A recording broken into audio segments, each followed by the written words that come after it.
தேவ பிள்ளைகளே, என்னுடைய வாழ்க்கையிலே மட்டும் ஏன் இவ்வளவு போராட்டங்கள் வருகிறது? ஏன் எல்லோரும் என்னை துரத்துகிறார்கள்? என் உறவினர்கள் என்னை வீட்டிலே சேர்க்கவில்லை. என் பெற்றோர்கள் என்னை உதறி தள்ளுகிறார்கள். என் கூட பிறந்தவர்கள் கூட என்னை ஒரு மாதிரி கேவலமாக பார்க்கிறார்கள். இந்த சமுதாயம் கூட என்னை விரட்டுகிறது.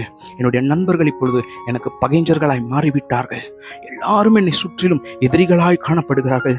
ஏன் எனக்கு மட்டும் இப்படிப்பட்ட ஒரு பாதிப்பாய் இருக்கிறது? நான் எதை செய்தாலும் அதை தடுத்து போடுகிறார்கள். எனக்கு விரோதமாக பேசுகிறார்கள். நான் செய்வதை தடுத்து கொண்டு இருக்கிறார்கள் என்று புலம்பி அழுது கொண்டே இருக்கிறீர்களா? தேவ ஜனங்களே, சங்கீதத்தின் புத்தகம் 118வது அதிகாரம் வசனம் 22, 23 இப்படி சொல்லுகிறது: வீடு கட்டுகிறவர்கள் ஆகாதென்று தள்ளின கல்லை மூளைக்கு தலைக்கல்லாயிற்று, அது கர்த்தராலே ஆயிற்று, அது நம்முடைய கண்களுக்கு ஆச்சரியமாய் இருக்கிறது என்று சொல்லப்பட்டிருக்கிறது. இந்த வசனம் யாரை வெளிப்படுத்துகிறது? நம் அருள்நாதர் இயேசு கிறிஸ்துவை. இயேசு கிறிஸ்து உன்னை போன்றும் என்னை போன்றும் பாடுகளை பட்டவர். அவர் எல்லாவற்றையும் அனுபவித்தவர்.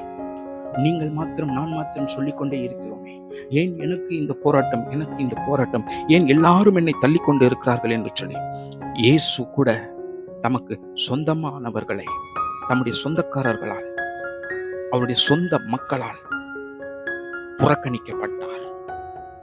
அவர் புறக்கணிக்கப்பட்ட பின்புதான், அவரை சிலுவையிலே மரிக்க வைத்த பின்புதான், சிலுவையிலே அறைந்த பின்புதான் தேவனுடைய ஆவியின் வல்லமை வெளிப்பட்டது. கிறிஸ்துவின் மூலம் சபை உயிர் பெற்றது. ஒருவேளை உங்களை உங்களை உதறி தள்ளிக்கொண்டே இருக்கிறார்களா?